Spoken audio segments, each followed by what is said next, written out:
دو کام کر لو ہر عبادت کے ساتھ. ایک اس عبادت کی توفیق پر اللہ کا شکر، اور اپنی تقصیر پر، اپنی کوتاہی پر استغفار. اگر یہ کام کرتے رہو گے تو انشاءاللہ رفتہ رفتہ راستہ طے ہوتا جائے گا، اور ایک وقت آ جائے گا، ضرور آ جائے گا انشاءاللہ، کہ تم احسان کے مرتبے تک پہنچ جاؤ گے. ہوتا کیا ہے کہ غفلت کے ساتھ پڑھی، غفلت کے ساتھ اٹھ کے چلے گئے. ارے بھائی، نماز کے بعد ذرا سا ایک اس نماز کے اوپر نگاہ بازگشت ڈال لو.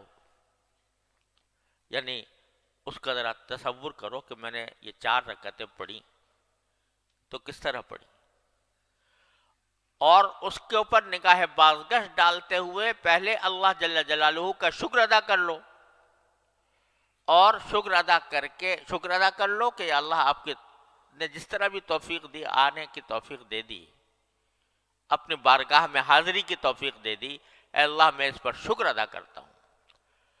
اور اے اللہ، میں آنے کے بعد آپ کے دربار کا جو حق تھا وہ تو کہاں ادا ہوتا، جو کم سے کم مطالبہ ہونا چاہیے تھا وہ بھی مجھ سے پورا نہ ہو سکا. دیکھو، خشوع کا اعلیٰ مقام تو وہ ہے جو حدیث میں فرمایا گیا کہ ان تعبد اللہ کانک تراہ. اللہ تبارک و تعالیٰ کی عبادت اس طرح کرو جیسے کہ اللہ کو دیکھ رہے ہو، اور اگر نہیں دیکھ رہے تو کم از کم وہ یہ خیال کر لو کہ وہ تمہیں دیکھ رہا ہے. اعلیٰ مقام تو یہ ہے کہ پوری نماز میں اول سے لے کر آخر تک بندہ اللہ تبارک و تعالیٰ کی طرف متوجہ رہے، اور یہ سمجھے کہ میں اللہ کو دیکھ رہا ہوں یا اللہ مجھے دیکھ رہا ہے. لیکن ادنا درجہ کیا ہے؟ ادنا درجہ یہ ہے کہ کم از کم جو الفاظ تم زبان سے نکال رہے ہو، دھیان ان الفاظ کی طرف ہو. جب الحمدللہ کہا، الحمدللہ رب العالمین کہا، تو دھیان ان الفاظ کی طرف ہو.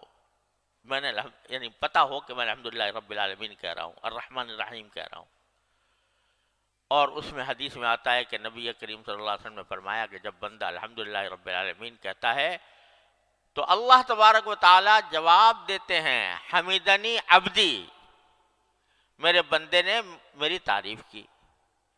جب الرحمن الرحیم کہتا ہے تو اللہ تعالیٰ جواب دیتے ہیں کہ اثنا علی عبدی، میرے بندے نے میری ثنا کی. جب مالک یوم الدین کہتا ہے تو کیا فرماتے ہیں؟ مجدنی عبدی، میرے بندے نے میری بزرگی بیان کی. اور جب کہتا ہے ایاک نعبد و ایاک نستعین، تو باری تعالیٰ فرماتے ہیں کہ یہ جو وہ کہہ رہا ہے بندہ، یہ میرے اور بندے کے درمیان ہے یہ معاملہ. وہ میری عبادت کرتا ہے، میں اس کی مدد کرتا ہوں. ایاک نعبد و ایاک نستعین. تو آدمی کم از کم اتنا جو ادنا خشوع کا درجہ ہے وہ کیا ہے کہ جو الفاظ زبان سے نکال رہا ہے انسان، ان الفاظ کی طرف دھیان ہو. میں نکال رہا ہوں، یہ نہ ہو کہ بس مشین چل پڑی اور آخر میں جا کے بس سلام پھیر دیا، بلکہ دھیان ان کی طرف ہو، الفاظ کی طرف ہو. یہ ادنا درجہ ہے. اور جہاں ذہن بھٹک جائے، خیالات آنے لگیں، پھر دوبارہ انہی الفاظ کی طرف آ جائے. یہ ادنا درجہ ہے خشوع کا. اس کی کوشش تو بندے کو ہمیشہ کرتے ہی رہنا چاہیے، ساری زندگی کرتا رہے. تو یہ کوشش ادنا درجہ کا خشوع ہے، یہ بھی حاصل نہیں ہوتا.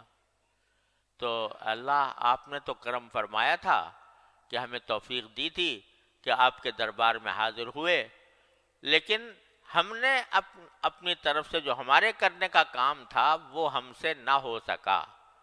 تو اللہ ہم اس پر استغفار کرتے ہیں. اسی لیے سنت ہے نبی کریم صلی اللہ علیہ وسلم کی کہ نماز ختم ہونے کے بعد فرماتے کہ استغفر اللہ استغفر اللہ استغفر اللہ 3 بار. استغفر اللہ فرماتے تھے.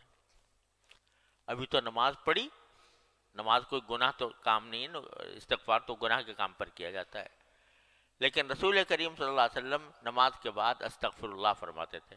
کیوں؟ کہ اللہ توفیق تو آپ نے عطا فرمائی، لیکن میں آپ کی عبادت کا حق ادا کر نہیں سکا، میرا دل و دماغ ادھر بھٹکتا رہا.